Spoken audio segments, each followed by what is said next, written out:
we're going to be talking about nutrition labeling, deficiencies in the current labeling system as it is, and much more important, our ideals for where it should be going and where it's headed. We have pioneers in the industry, we have wishful thinking, we have idealists, we have realists. We're going to have a very wide range of opinions, and I'm really grateful that we've got panelists from a very broad variety of spectrums. The reason that you see me and Linda Resnick alone in the world on the panel right here is that Linda is going to take you through some slides at the beginning. Linda Resnick has been the Chief Marketing Officer. You are the Palm Queen, can we say? I am the Palm Queen. I'm not the Chief Marketing Officer. But she... I'm the Vice Chairman and co-owner of Roll Global. Thank you for that At official least title. according to California state laws. But she has been everything with the Resnicks to this company, and you have had a lot of Palm wonderful products. I don't know why anyone isn't holding one up right now. They've been everywhere. Thank you very much. Show me your palm. Show me your palm. Great, okay, Exactly. So, and then we're all holding one up right now. So you've all had these products, but Linda's thought a lot about labeling, and especially for the juices. And so we're going to be hearing about that. Then our three other extremely distinguished panelists will join us immediately following, be mic'd in 5 seconds, and we'll continue our discussion. So I'm going to turn this over to Linda. Okay, thank you, Zeke. So, actually, I've been promoted. Corby. Thank you, Corby. So, actually, I wasn't so interested in labels because most of our foods, like cuties, which are little clementines, and almonds and pistachios, and pomegranates, don't have labels. They're packaged by, God Almighty. But when we got into the juice business, that's when I became so interested in labeling. So let me take you through. This is not a real label, but it's a very interesting label because it shows you what's going on in the industry today.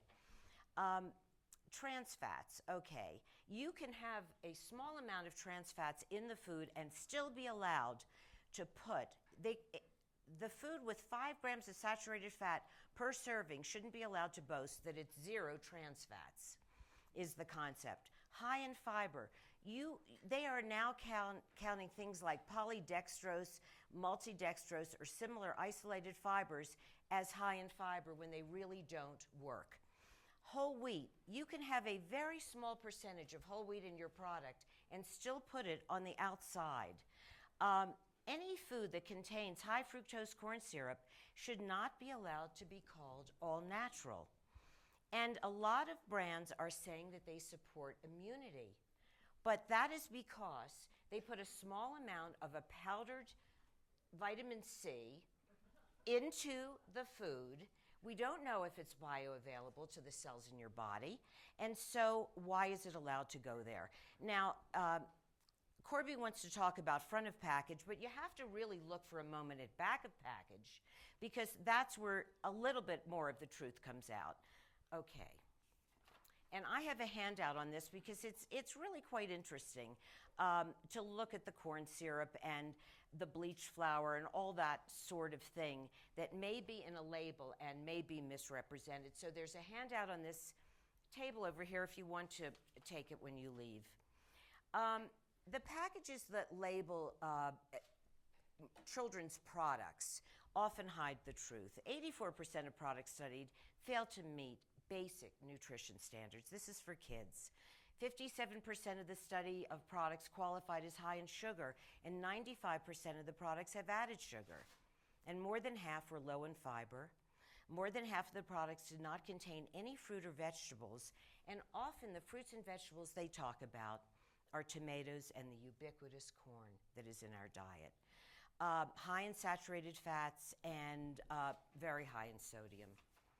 Here's a few healthy kids entrees. So here you have SpaghettiOs. The third ingredient is high fructose corn syrup. We don't know how much high fructose corn syrup is in there because today you don't have to put the percentages on the label. What you have to do is say your number 1 ingredient and your number 2. With the tomato puree is all of these things. I'm sorry, and then the enriched wheat, and it's the 4th ingredient. Okay. And here is SpongeBob Square. I don't know what this thing is. It's a fruit juice, but it's a blend of concentrate from apple and pear. Apple and pear are what we call belly wash in the industry. They've been so denuded that they have virtually no food value. And then corn syrup and sugar and modified cornstarch and everything else is less than 2%. And that's what's in SpongeBob juice. And we thought he was so cute.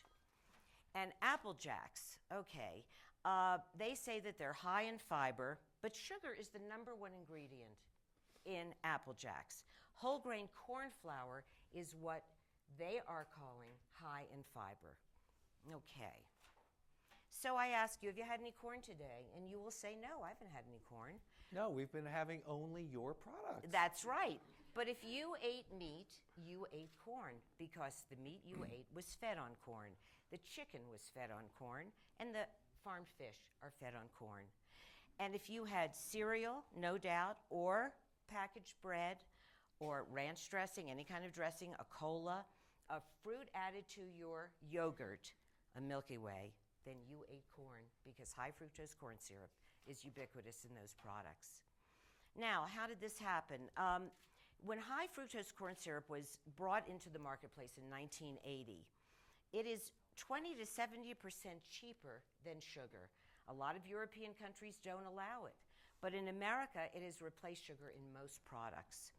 The beverage companies began adding high fructose corn syrup to soda in the 80s, and the consumption soared. Sweetened sodas rose by 40% to 440 12-ounce counts a year per person. And that was back in 2000. I'm sure it's a lot higher now. In roughly the same period, the inflation-adjusted price of soda declined by about a third, according to the Bureau of Labor Statistics. So what happened? Why is corn so ubiquitous in our diet? Well, from 1995 to the year 2009, corn subsidies in the United States were $74 billion. Quite a big number. Wheat and soy are much less, and almost nothing, zero, for fruits and vegetables.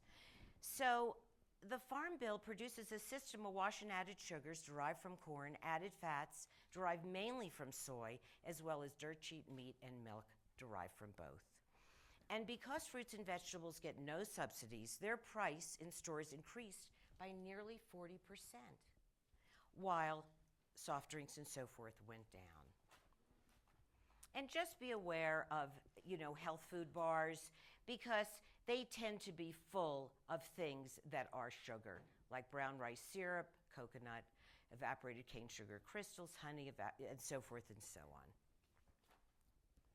So how did we become so interested in this? We brought out pomegranate juice, and it was 100% pomegranate juice. There was nothing in it, zero. Okay.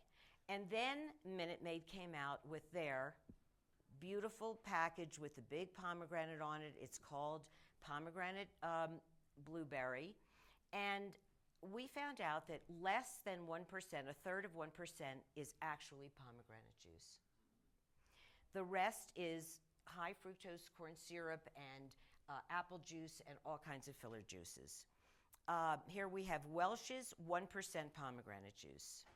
And here we have Ocean Spray, which we can't disclose how much pomegranate juice is in there, but it's the 1, 2, 3, 4, 5th ingredient, so you know it's small. And so forth. And more Ocean Spray. And this is not a pomegranate juice, but this is something called cran raspberry, but cane and beet sugar and apple juice are the primary ingredients. And here is Welch's berry pineapple fruit juice, which is filtered water, high fructose corn syrup, apple, and grape. So that's the fruit industry. And here is the sweet palm with a little nimbus on top of its head glowing in the dark. Let me show you a little short 30-second commercial, 1 second, that is also a precursor to the movie that will be shown tomorrow night called Palm Wonderful Presents the Greatest Movie Ever Sold. So here it goes.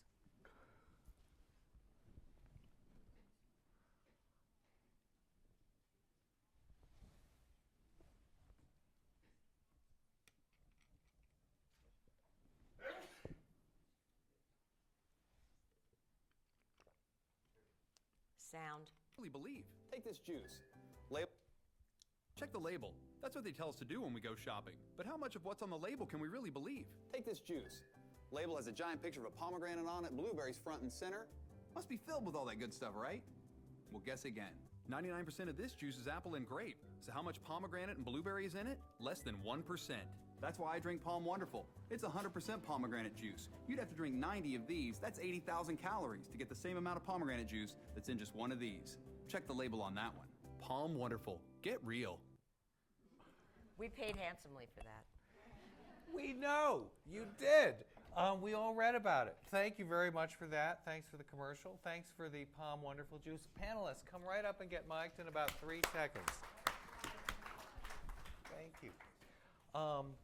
Zeke, you have visual aids here. They're just not nearly as slick as Linda's. And I'm low tech. I'm a Luddite. you're up against a pro. Dandina, great.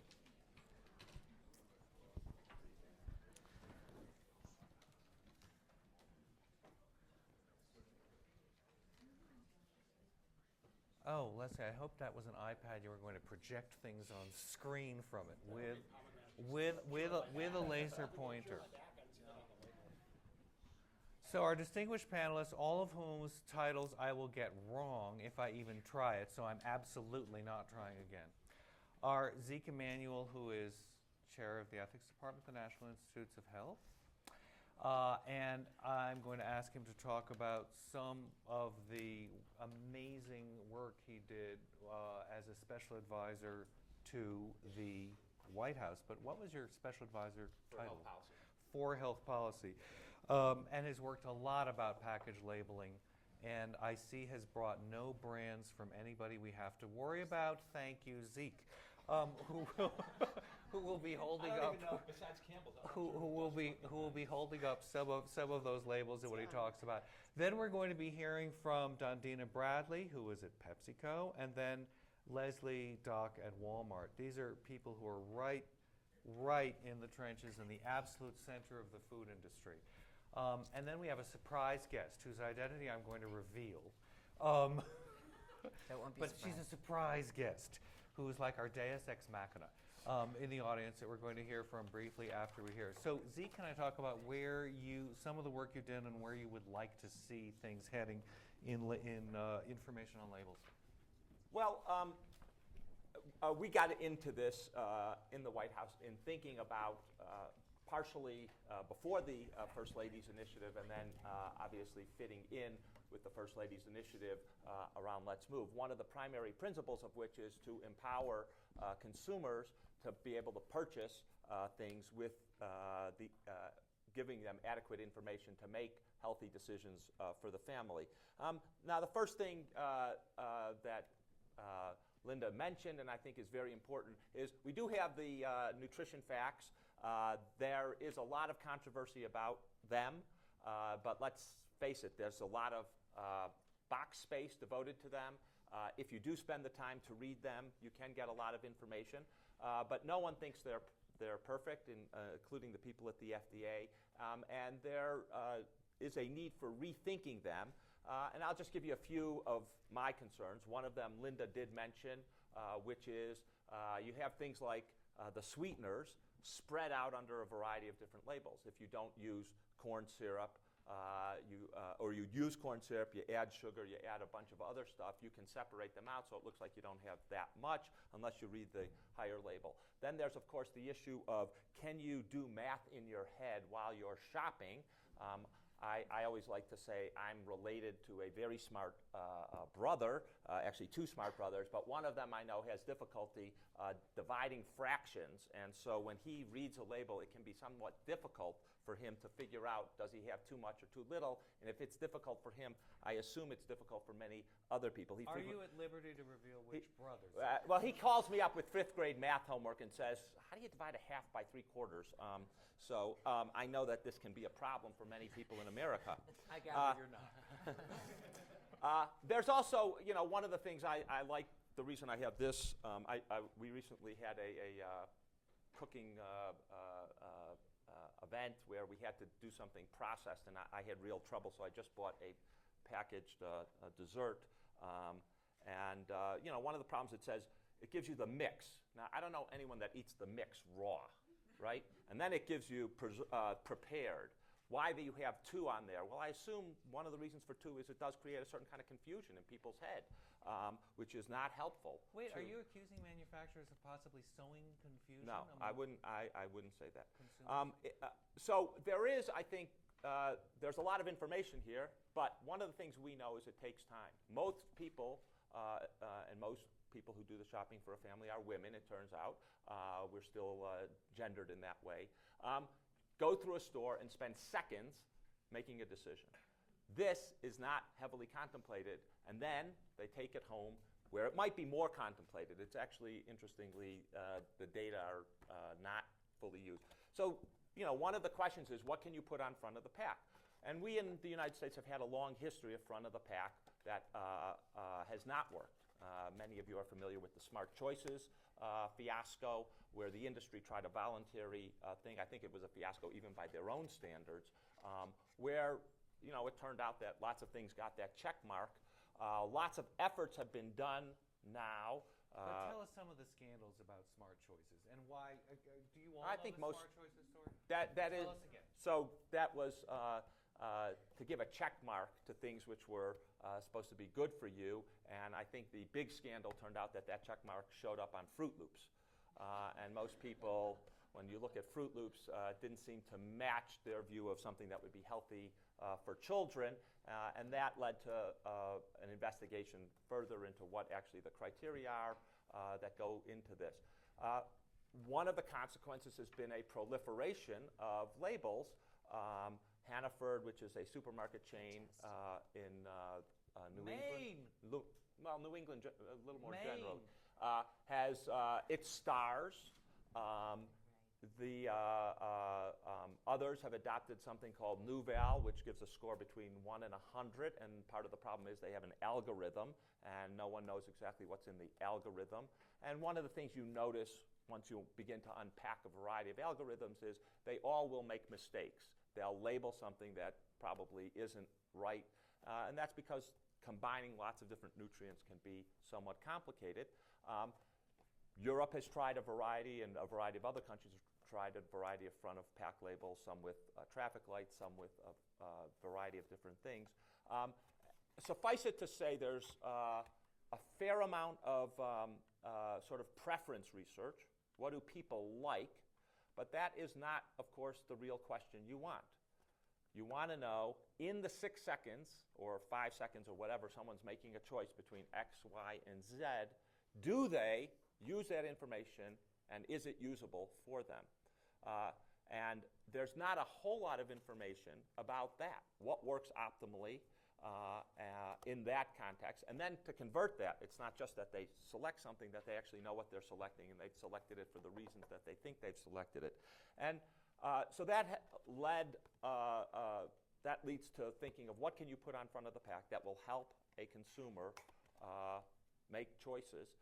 And one of the factors that plays into it, as I said, is we don't have a lot of information, and there's actually not, to the extent that we have information, there's not as much variance as you would think between various different labels. I think it's about 20%. And that Are you talking about voluntary additional information? let me just finish. So it's hard to know what the optimal label is. That's the first thing I want to say. I don't think any expert, and maybe Leslie has a different view, can say what the optimal front-of-pack label is yet. We don't have enough research, and I think it's really important that. I do think there are several things and caveats we can say. First, it can't be too much, right? Then you're just repeating this, and that leads to not helpful. Oh, so it can be too much. We don't want too much. If you're looking at right. And this gets to the controversy. Do you want positive things as well as negative things? If you're thinking with the lens of obesity and health problems, right, you want to tell people, this is good for, by showing them what to avoid or what the calorie count is or salt or whatever the item is you want them to avoid. The second thing goes to, I think, what Corby was going to. There is, a lot of people would prefer voluntary rather than government mandated, and regulation is a bad thing. That has its advantages and it has its disadvantages. One of the advantages is it can be done quickly. Regulation takes time, minimum of 2 years, and you need a lot of scientific evidence behind what you're proposing. Second,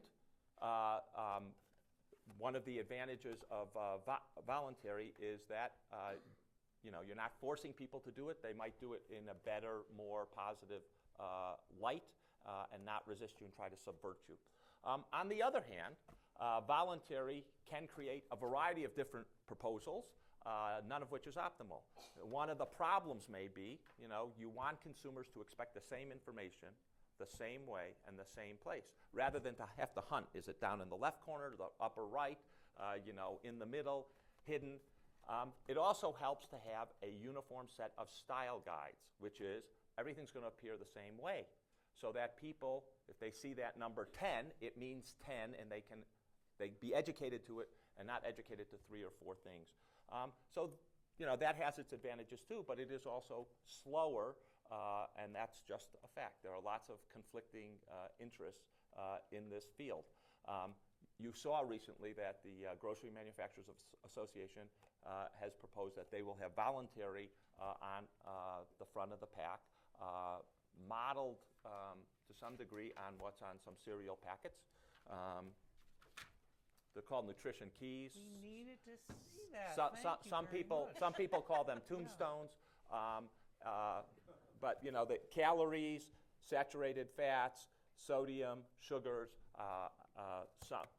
are some of the issues. Now, we could deconstruct this and talk about what its advantages and disadvantages are. One of the advantages, very large on the calories compared to everything else. In my opinion, and it's only my opinion here, and I can tell you there are people in the government who disagree with me, you have sodium here. Most people I know don't eat sodium, right? They tend to eat salt, and it makes it hard. You have this percentage of DV, and the question is, do most people understand what that means? Values. And we also know that most people, there's a term for this, innumeracy, not good at manipulating numbers. I was just mentioning a relative who may or may not be that. But the fact of the matter is, manipulating percentages is hard for many people. Is there a better way to do it? Is different things. The sizing, there's proposal in the Grocery Manufacturers Association for positives, not just the things that were worrisome from an obesity and a health standpoint, and there's a lot of controversy about that. And I would venture to say, even in this very well-educated group, if I said 14 grams of sugar, is that a good thing, a bad thing? Are we worried about it? Are we not worried about it? Is it low? Is it high? And frankly, most of us probably intuitively don't have a good feel for that. And how many it'll packets? take a lot of And how many packets of sugar go into 14 grams? Exactly. Ask anybody And here. how big Let's is call the- up your brother. Yeah. and And how big maybe- is the amount of this? So I think this is a very if I've said anything about this, it's a very complex area. I do think we are going in the direction of having front of the pack. I will make a prediction. It's going to be, for the next few years, a bumpy road until we figure out better what works and what doesn't work. Where I think works means the American consumer can pick something off the shelf, get the information about whether this is healthy, not healthy, in 1 or 2 areas that are really important, and be able to use that information reliably. So I think this is a place to watch. I don't think it's going to be ended. I will say my last commercial. we've already had a real commercial. We've worked with Leslie and Walmart, and they've done yeoman's work in this space of trying to figure out what to do on the front of the pack, and they've done a lot of research that's been quite helpful. There are many others who, of course, have done research that's been helpful to us. We've looked domestically about the Hannaford, the New Val, and other labeling things, but we've also looked internationally to try to understand the experience overseas. One case, as a scientist, a lot of information can sometimes be clarifying. Sometimes it can just show you we still need more information. And I think this is a place where we still need plenty of more information to really know the right direction. Thank you. I didn't Sorry. expect you to be quite so statesmanlike, but Oh, damn. but We still have a half an hour. well, right, we still have a half an hour. But Zeke has brought out very elegantly a number of themes that you should all be keeping in mind, not only when you listen to the rest of this discussion, but when you read anything about it. One is you very elegantly discuss the pros and cons of voluntary compliance and regulation. That is a huge polarity in the food world and labeling.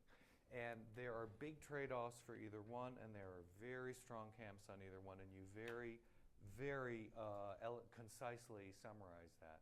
Another thing is the great conflicts there have been in various systems of front-of-pack labeling. In one of your slides, you showed a traffic light, and you mentioned the English traffic light system. And did you all notice that? Did it go by you? There was yellow and Back up and if you red. want to look at it. It's the front of pack. And it was what was interesting about this is that the English actually tried it. It's up here where you see what looks like it might be traffic lights.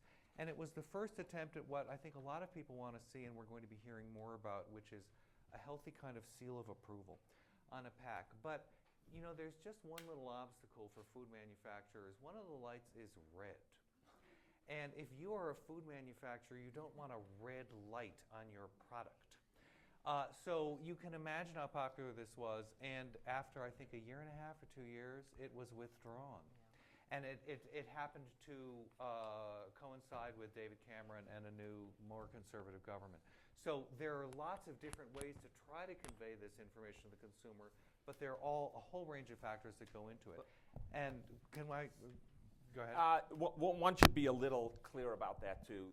The coloring, they had a variety of colorings in England initially. Mm-hmm. So one of the things, again, you learn in the job I had is we're going to have, I think, once we have an agreement, one big shot to get the American public and educated. And you cannot, and one I think mistake that the British will agree that they made initially is they left it up to supermarkets and manufacturers, and so you had some people with the red, yellow, green, you had some people with pastel colors, and it wasn't consistent. I do think I'm not a marketeer like some of my friends. Or a mouseketeer. And it's not my expertise, but I do think consistency across so that no matter what I pick up, I know I got the same information, the same place. I don't have to hunt and pack. I think is very important. And actually the British, I think that was something which wasn't optimal right out of the boxes. They didn't have consistency. And it's a theme that every other speaker is going to be bringing up. So you've set the table just as Linda did. Thank you. Dundina Bradley is, I believe, and you're going to correct me, in charge of PepsiCo's enormous efforts to put whole grains, fruit, and reduced sodium into many of its foods. So I head up Nutrition Ventures, which is really a little bit further out. The way I describe it is we're trying to build new runways for new planes to land. And the spirit of the strategy is that our Global Nutrition Group, which is a new group within PepsiCo, is basically taking the Dietary Guidelines and the food groups to encourage and say, we're going to have a $30 billion business in that space that's totally focused on whole grain, fruits, vegetables, and low-fat dairy. And you know what, I would kind of step back a little bit. I've spent 20 years in the food industry, and I've always approached it from a science perspective and always been in this kind of convergence of how do you take policy and science and translate it into messages and then products that all kind of are on the same page. And I think what I want to go back to is some of your comments on the label, which just want to put some context around it. So there's a difference between what we want to do and what we can do. And the trans fat's a good example in that the analytical capability of measuring things as precisely as we want to measure them is why there's always these ranges in terms of 5 grams or less. So you have a huge distinction between what you can say, what you can measure, and then how that's translated into kind of a food product. And so where I sit in the company, I joined the company 4 years ago from Johnson & Johnson, right at the beginning of the Smart Choices piece. So I'd love to just share a little bit of story on that, where many from industry, but also 40 representatives from every government authoritative body in the universe was there around the table. And we spent 18 months basically trying to agree from a consensus perspective on what a nutrition profile should look like. And right now, I mean, I applaud what we've been able to do. I entered the food industry in the 90s when the Nutrition Labeling Education Act came into being. So if you can think about that, before the 90s, none of the food products that exist really had any requirements around labeling. So that was the first step. And then within that, if you can think about that, the percent DV is pretty critical to say. That's based on a 40-year-old woman who's moderately active, okay, 2,000 calories. And then that percent DV is based on the National Academy of Sciences work in describing how we should think about calcium, vitamin D, what should be on that nutrition facts panel, so on and so forth. Why I'm suggesting that and bring that up, that became the framework of how the food industry started to respond to some really good research. But then consumer understanding with the nutrition facts panel started to show up that there was a lot of misunderstanding. So then came the event of nutrient content claims. So go back to your panel. Made with whole grain, 20% of X. Good source means 10% based on the DV. Excellent source means 20% based on the DV. So every little bit of language that you see on front of pack right now is based on some regulation. This one's better. 98% fat-free. Right. But technically, I mean, based on the label and everything else, those are facts. But why I bring that up is when you start to look at the framework that USDA and FDA set, the facts panel, and then you translate that into consumer messages, you have this place where you're not able to basically provide clear language that consumers take and understand quickly. They're spending 15 minutes in a store, and you're usually picking within category what are the better calories. So where am I going with this? Right now, I'm spending a lot of time understanding affordability, accessibility, language and lexicon, and how things are interpreted and how shopping behavior happens. And not only that, the shopping behavior, then translate that into pantry behavior in the home. And there is a lot of confusion. Fiber is not a fiber is not a fiber. But we do not have the analytical capability. We do not have agreement within scientists. We do not get to a place where you can be universal in terms of talking about fiber, because that's not where we are in a science. Nutrition is a fairly young science. But I guess one of the things, though, that keeps coming up is we're trying, from our perspective, making sure that we stay fact-based. So in essence, what we're doing and what we've agreed to do with this whole Nutrition Keys piece is we're bringing what's on back of pack to front of pack. And you talk about a box. Well, think about a beverage. This package right here, or a little can of tuna, real estate on pack is not equal. So then there has to be all this debate on, well, then what's most important, and how do you prioritize that, and who's going to win out there with information because you have a box of cereal and I have a can of soup, and so on and so forth. So, you know, it's a long-winded way to say that where my frustration lies is at the end of the day, the individual that we're trying to help the most isn't getting the benefit. Whether it's labeling in sunscreen, labeling in some of the things that are going on in malnutrition, it's all over the board. And that's because there's just this really tough challenge from my perspective to turn policy into action, where consumers actually take that step forward and make a better choice. So, you know, we were at the very beginning with a lot of our criteria. PepsiCo is going to announce kind of how we've set our own personal criteria, but it's not based on us. It's based on all of the science that's out there. We've raised the bar. We were at the table with the Smart Choices program. For me, there was a positive thing that came out of that. The positive thing that came out of that was it just showed the sea of how do you connect policy with labeling and consumer know-how.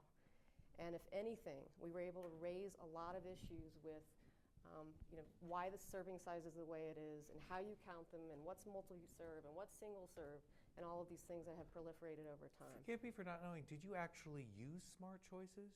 Had you rolled it out? So PepsiCo in 2003 was the first manufacturer to go in to take a category of foods and put a smart spot on it. That smart spot, which is a green check, was based on the FDA's definition of healthy. And we put that seal on products like Quaker Oats, Tropicana, And then what happened was there was a proliferation of spots in the marketplace. So from 2004 to 2007, you had a proliferation of spots. Retailers had spots, manufacturers had spots, blah, blah, blah. So what we did is, okay, let's get together and let's see if we can harmonize our spots. And at the same time, what was going on in the UK is the traffic light piece, and everything converged. So from that perspective, we said, we want to make a judgment within category, our calories are better than your calories, or do we want to actually understand how all this fits in the diet as a total diet versus product specific? And then do we want to, from that perspective, how do we unify the nutrition criteria of that spot? So that's when the Keystone Project began. And food manufacturers that represent 80% of the products, in the marketplace were at that table. Retailers were at that table, most that you just mentioned. Not us, just for the record. You were at the table. No, They didn't. And I wonder if you could just say, which got the smart check? Do you remember? Because you were lucky. You got exonerated. What we all remember is Fruit Loops, which you don't make. But do you remember any of the products that had the green check on? Did you use it? Yeah, all the products that actually met. Oatmeal, their oatmeal, for Quaker example. Oh, oatmeal, you're Quaker, of course. Tropicana juice, our Some of your Aquafina fruit water, bars. some of our bars. But I mean, all of that met. My point is we had our own definition prior, but that was based on FDA and IOM standards. All that evolved. Did we come out in a unified place? Not yet, but that's where Nutrition Keys is headed. So again, bottom line, does the consumer understand this? No. Right now, we're getting information back just with calories in the front. How many calories do I need a day? Am I moderately active? Do I need 2,000 calories? Do I need 1,200 calories? And we've gone to a quantity message versus a quality message.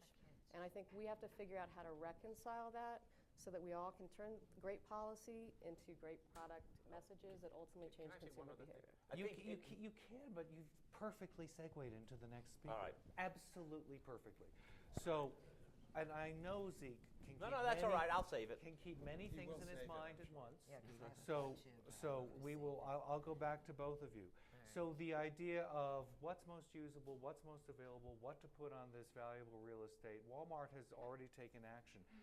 And when I say already taken action in this case, I mean it in a laudatory way. But as Zeke was talking about the trade-off between voluntary measures and compliance and then regulation, it can cut several ways, taking this kind of prophylactic action. But Walmart has taken it in a way that is really worth knowing about and going through if you don't know about it already. I don't know that all of us know what they've put on their front of pack. So I'm asking Leslie to go through your decision process and where you are now. So I think just to start, it's just helpful to understand kind of the retail business model and the Walmart business model, because people's business models affect their choices in many ways. So first, our customer, as I've mentioned these other panels, is exactly the customer that's heavily squeezed in this economy. They spend on average 30 minutes in the store, often with their kids. As Zeke said, they don't understand that label, and they don't have time to look at it. And all of our research, they've told us we want to lead a healthier life. We want to help our family lead a healthy life. That's important to us. We don't know what to do. We feel like it's swimming upstream, and we think it'll cost us more money, and we don't have that money. So they basically have said, we want to do this. We don't know how. We need some help. The second thing about our business model is that we have no products to protect and no products to push. So, our metric is productivity per square foot. And yet great value. Sorry. And we have great value food products, but we don't. But in our store, we're as happy if you buy an apple as if you buy something else on the shelf. So, what we're trying to do is to really create a business model where, in a sense, we're indifferent to what sells. And at the same time, as people have said before, we will sell Pepsi's products, and we'll do that proudly, and we'll sell Coke's products and do that proudly as well. But we're more agnostic about the products just because of our business model. We're also a large business, and as a large business, we have the ability to make changes There's that a lot of understatement on this. Yeah, so we're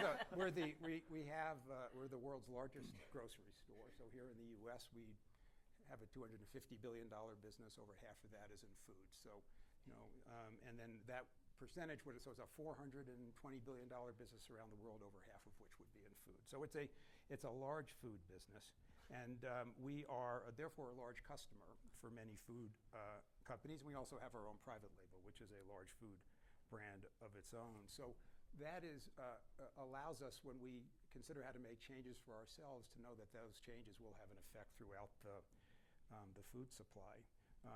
And so we actually, in this food labeling piece, we actually kind of welcome regulation because of what I've said before. We actually are more agnostic about the choices, and we would like somebody to tell us the right way to do it, and then we can go ahead and do it and help our customer in the best way. In the absence of that, and trying to go back to what the customer has explained to us they need, what we've thought would make sense, and what the customer has told us would make sense, is to put some sort of simple seal of some sort on the front of the package, so that they actually, when they go to the store for that little period of time, can help make a choice for themselves. Can I just stop? Did they say that they didn't want this? They really only wanted yes or no, a seal? I guess we didn't ask them either way, but I think they said to us that that wasn't helpful enough to them. So, our position hasn't been that that shouldn't be on the front, but what the customer told us is, for all the reasons everybody on the panel has said, that doesn't help them enough. It doesn't help them make the choices they feel they need to make. So they want something simpler.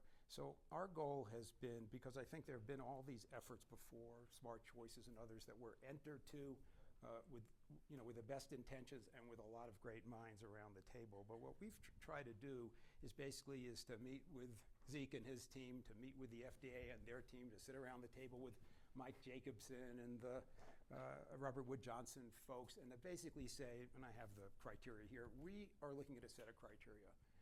We want you to think that these are all right, because we have absolutely no interest in having a set of criteria that backfires on us, because we have, for all the other reasons I said, we have less skin in this game, and our skin in this game is the trust that our consumer has with us. So we only want to do these set of criteria if you tell us, that you'll think that they're relevant and they make sense, and we're not trying to. This is a terrifically naive question, and you didn't want to go straight to the FDA or the IOM and say, we just don't want to be gainsaid after we've put a lot of money into this. That's basically what we said.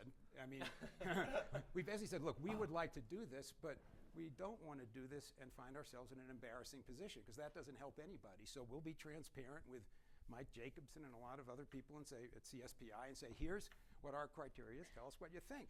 And we're not, and we want a set of criteria at the end that you can all issue press releases about that you think makes sense. And he's just mentioned a very broad range of people who go from kind of wild-eyed health activists to fairly conservative centrists. Yeah, and we wanted to sort of get the range in a series of rooms and meet their criteria. And I think what people have come back and said is, okay, your criteria makes some sense. We've got issues on some of the things you're doing in sodium. I can walk through the specifics, so we're working through that. But they've also said to us, take the categories that people have stumbled on before. Take dairy products, take bars, take cereals, take soups, and run them through this set of criteria and tell us what's going to get a seal and what's not going to get a seal, so that you can kind of pre-test where this thing has run aground before, which is the process of what it is that we're trying to do now. So it's our hope that we can come up with a seal that people from the, I don't know what it's left, right, left, however you say that, but the people who've been engaged in this area can say, kind of make sense to them on the way in.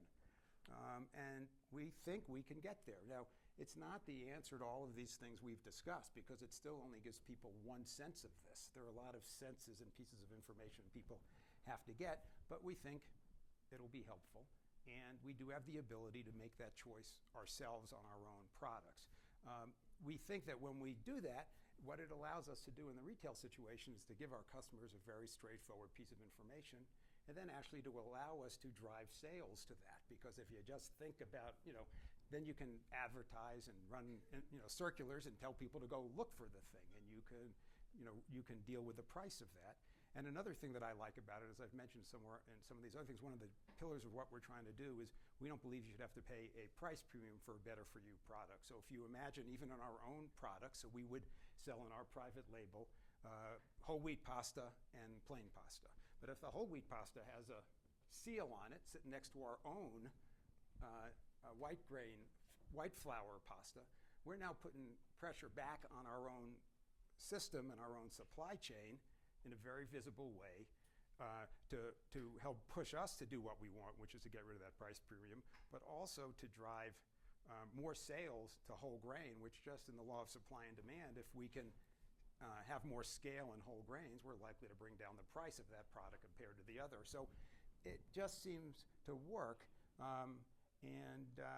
so that's what we're trying to do. Do you have a timeline for this seal? I thought you did.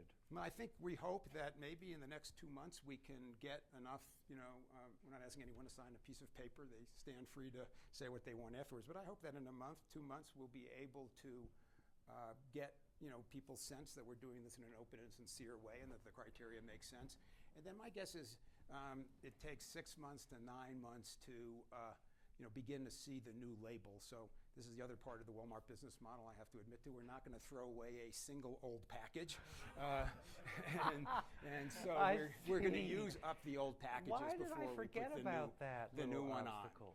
So I was hoping that you had brought with us to share with us your design for this seal. Well, interesting. I hoped that was in front of you, Leslie. Well, no, I have the substance in front of me and not the artwork. Okay, everybody come and do a screenshot of this, scan it, and we will distribute the PDF. But we'd be happy to get people's comments on this, and it's a work in progress. But we are looking also at we're looking for something that's simple. We've got to run it by the FDA to make sure that people don't think we're saying, can you say good for you? Can you say better for you in a way that doesn't run afoul of any of the things people have talked about before? There are color issues in this. Is green good because green tells you it's permitted? So, we're doing all the things one would do, focus groups and others. We've brought that data back forward through the same process. So this is a process and that's what we're doing. Well, thank you. We're going to be watching this closely, and I would like you to reveal everything in the pages of theatlantic.com before you reveal it to any other living human being.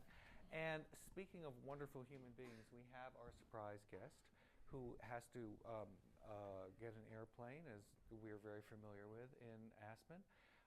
It is Judy Salerno, Dr. Judy Salerno from the Institute of Medicine. You've been hearing a lot of references to the IOM here.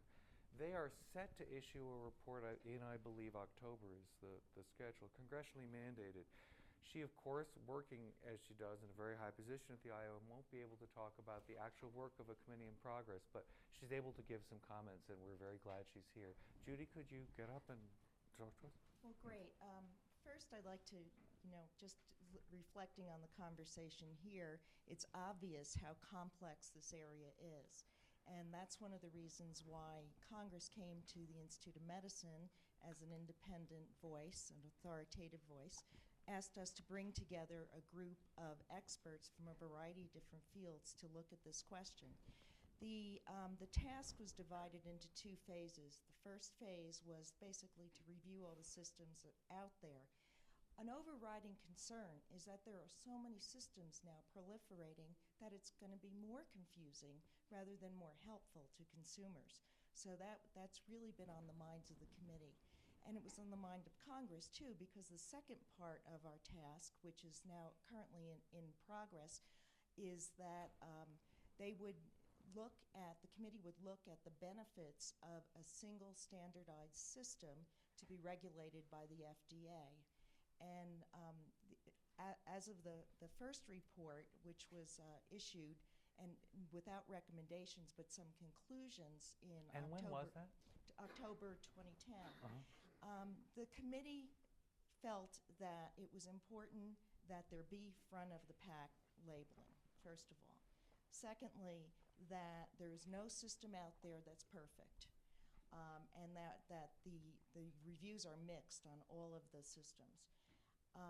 But most importantly, the committee felt that what you put on the front of the pack should not just provide information on nutrients. It should be aimed at changing behavior of the consumer to make more healthful choices. Now, that's a subtle distinction, but one result of that was that they recommended that, or they concluded, and subject to modification with the second phase of the report, they concluded that what should be on the front pack labels should be the things that we understand and know from the science to have health consequences: sodium, fat, calories, serving size, these sorts of things, and that it should be really focused on those things to which we can really, and the consumer can make a connection to their health.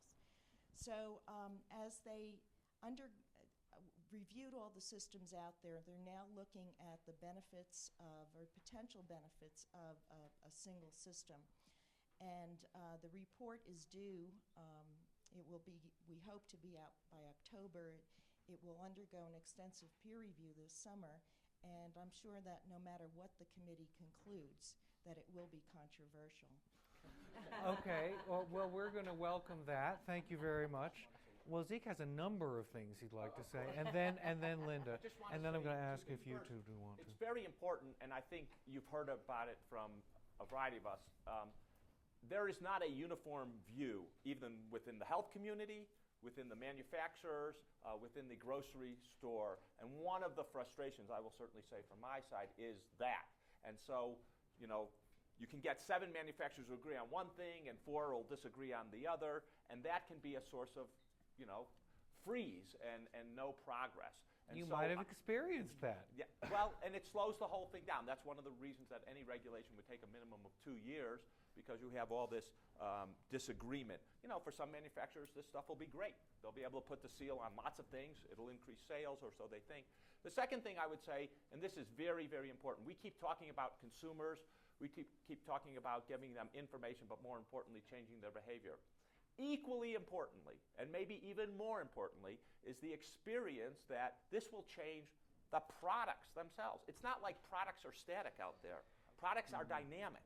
People are constantly changing, right? You just heard from PepsiCo. They want to expand a certain segment of the market. They're going to try to develop new products. They're going to take old products and reformulate them. So a lot of this labeling, its biggest impact may not be on what, you know, Mrs. Jones does in Walmart, may be, in fact, on what PepsiCo or, you know, General Mills or Campbell's or Mars or others do in what they actually offer Mrs. Jones. And because there's unbecoming modesty on this panel, when Leslie was talking about what Walmart would be doing with its private label, that has huge consequences in all of its suppliers. If they're saying you have to meet these criteria, and he left out a very important piece, not intentionally, but it happens that they've committed to a series of reductions in sodium, reductions in added sugars in their products, and reducing this price premium. In order to reformulate their products, they've given a fairly generous timeline. That means that these private label suppliers, who are huge suppliers to this country, are going to know how, and will, because of the pressures, the price pressures of their manufacturing, have to make, by default, other products healthier. So having a big industry leader lead drives everybody else. And Walmart has been the industry leader in the green movement too, and we're, we supply Walmart with lots of our products, and it's been wonderful working with you. All I'm saying is that regulation, well, Wall Street has regulation, don't they? And the food industry has regulation. But it is a game to try to go around the regulation. And I just pray that in the future we think about the consumer. You know, it's easy for me and my husband to do what we do because we're privately held. We don't have, it doesn't matter if our stock goes down because nobody owns our stock. It does matter to big packaged goods industries, and the pressure of the street for them to have sales is more or equally as pulling to the the way they do business as the consumer acceptance of what they do. And so whatever we come up with, my prayer is that we start to think about the human beings on this planet and what obesity is doing. And we talk about this deficit. My God, do you know how much it costs our country to have obesity in this world? It's terrible. So that's my hope. Dantina, did you want to? I mean, I would just, again, applaud the panel and all the views, and it is complex. But at the end of the day, the consumer pays my paycheck. And with respect to that, when you look at the dietary guidance that we have, Dietary Guidelines for Americans just coming out in 2010, I mean, basically what that manual says is that you need to get all the nutrition you need and the calories that are right for you every day. And I think what we're trying to reconcile is how do we do that in the most accountable, effective, impactful way. You can have the best science in the world, and you can know what that science should be. But if you put it in a product, or whether that's a natural product or whatever type of product, you want to make sure that's effective. But at the same time, what we're talking about in public policy is improving overall health in terms of, that's efficacy, but this is about effectiveness. And so I think what we as a company are doing is really trying to raise the bar and work with retailers and work with our suppliers in order to get what you've suggested and make some critical unlocks for technologies and agriculture and all these things to bring this together to really make a difference. And I sure hope you do them. Dr. Salerno's plane, it was my cue to take Q&A. She said she wasn't going to listen to one question, so she was going to leave, and then I'd be allowed to Safe ask travels. Thank you for coming. My name's Linda Bedell, and I just wondered, when are you going to tackle the farm subsidies? To me, that seems to be like a huge issue in price and in what's available, which especially now really affects consumer choices. I don't know who you can mean quite on this Yes, panel. 'cause maybe I do. Because everybody has different attitudes on this. Leslie, does Walmart have a dog in this fight? Well, I think we have a few puppies and don't know quite what to do with them, but just to raise some of the issues, of course, that are here, and the Farm Bill is coming up, so we have a venue to try and determine what all of our roles are. But first, of course, you have this large question of ethanol subsidies and